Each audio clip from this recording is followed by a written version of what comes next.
Welcome to the Jamaica Gleaner letters to the editor for today, July 17th, 2025. And the first letter to the editor is written by Attorney at Law Bert Samuels. And the title of his letter is Assault on Trial by Jury. The editor, Madam. Trial by jury, once seen as sacrosanct, is now the victim of sustained assault. Observing youthful exuberance, my grandmother would often chime in, "Young bud no know a storm." I recall in 1983 when I represented some members of the Grenada Revolutionary. I recall in 1983 when I represented some members of the Grenada Revolutionary government for murder. Having lost on their appeal to their regional court of appeal, we were left with no other appellate court to go to challenge their death sentences.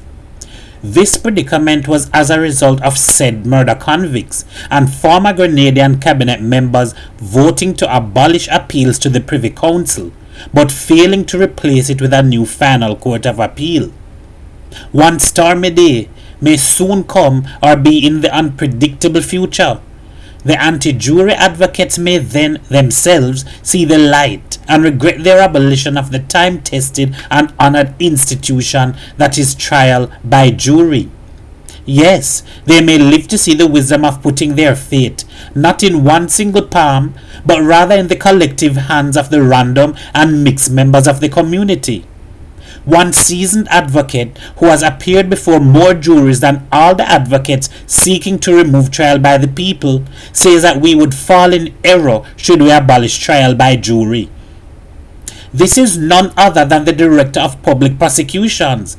Interestingly, Miss Paula Llewellyn and myself for decades have led opposing teams in the courtroom, but our joint experiences bring us together in support of trial by jury. She is quoted early this year in the paper as having said, "There are some streetwise nuances that come out in evidence that really only jurors would understand." She was reflecting the words of the late former High Court Judge and Appeals Court Judge, Justice Martin Wright, that the collective wisdom of the jury is superior to that of any single judge. No matter how well-intentioned our Chief Justice may be in advocating for removing trial by jury to address our serious case backlog, respectfully, this objective cannot replace the unique role that jurors play in the delivery of justice for Jamaicans. I could borrow a truism from Lord Diplock when, in reference to breaches of fundamental constitutional principles, he opined that they are not excused by good intentions. Expediency cannot replace time-honored checks and balances in the delivery of justice. The only arm of government that Jamaicans can currently participate and play a significant role in is the judiciary. This is so because jurors are judges of the facts. The apathy which led to a shameful 30% voter turnout for general elections recently is symptomatic of a failure of our Westminster-style arrangement to attract the support of ordinary Jamaicans.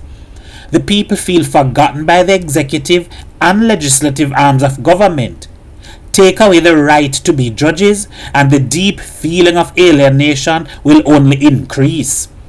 I would be prepared to argue that we should, for very good reasons, be advocating for the placing of trial by jury for serious offences as a new constitutional right in our constitutional reform.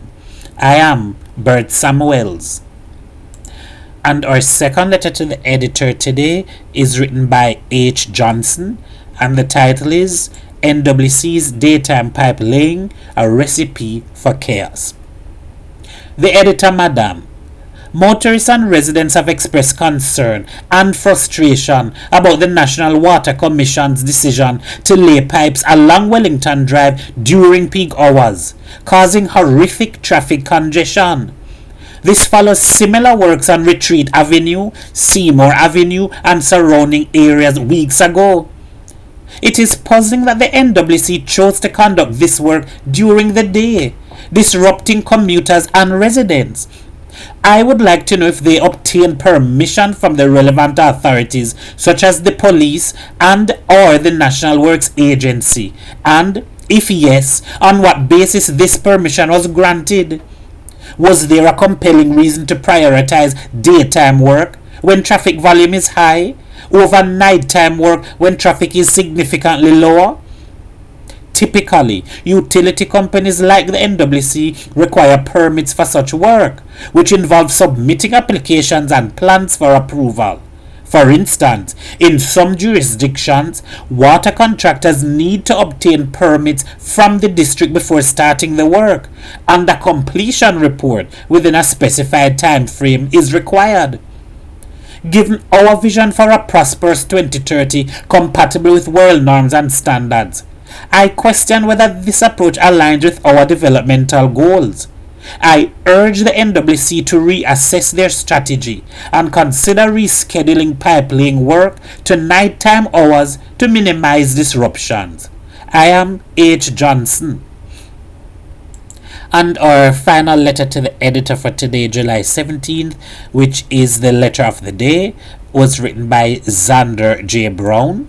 And the title of that Xander's letter is Call to Action, Do What We Did Not. The editor, Madam. Dear young people of Jamaica, I want to begin by apologizing for our failure to build a country where you can bloom, academically, financially, socially, and spiritually. We dreamed of a better Jamaica, but never demanded it. We passed down our caution. We passed down our silence. Do not inherit them. Your parents and grandparents were brave in their own way. We loved you. We survived. We put food on the table. But many of us made peace with dysfunction. Too many of us got comfortable with corruption. Too many of us traded courage for connections. You must want and demand more from the people who lead your country.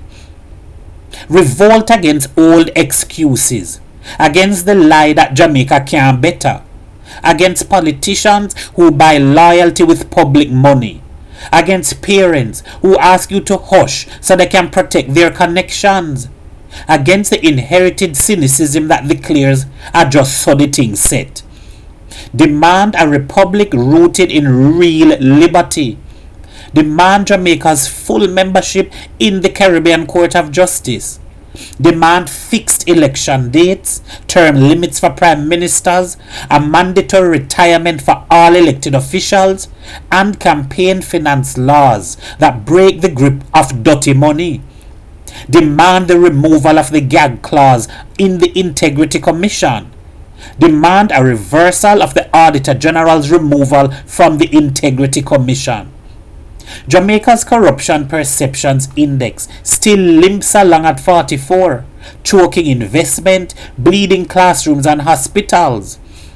If the past is prologue, neither political party will present a credible plan to improve that dismal number. Their glossy manifestos will be gaudy and meaningless as usual, because they believe you do not care. Prove them wrong. Demand better politics, honest government, and leadership with a conscience. You have the power and the precedent to smash the cartel of excuses propping up the green and orange duopoly. From Chile's students who rewrote a dictatorship's constitution, to Kenya's Gen Z who forced a retreat on a punishing finance bill, youth around the world have shown that a determined generation can detonate sclerotic and toxic politics. Through tech-savvy activism, creative resistance, and persistent courage, you can begin to build a new Jamaica. So rise up. Insist on laws that shine light on government spending. Insist on contracts that are public, not private deals. Insist on leaders who show what they own and how they got it. Insist on an anti-corruption body with real teeth that can investigate, arrest, and prosecute. If you want a better country, then do what we, your elders, did not. Be more courageous than we were. Be willing to lay your bodies down, not for tribal politics or party colors, but for principle, for justice, for your children. A better Jamaica is possible. You have the tools. You have the truth. Now take the reins. If the young people of Kenya can begin the process to achieve a new Kenya, so can you. I am Xander Brown. And those are the letters to the editor to the Jamaica Gleaner for July 17th, 2025. What do you think? What do you agree with? Share your views.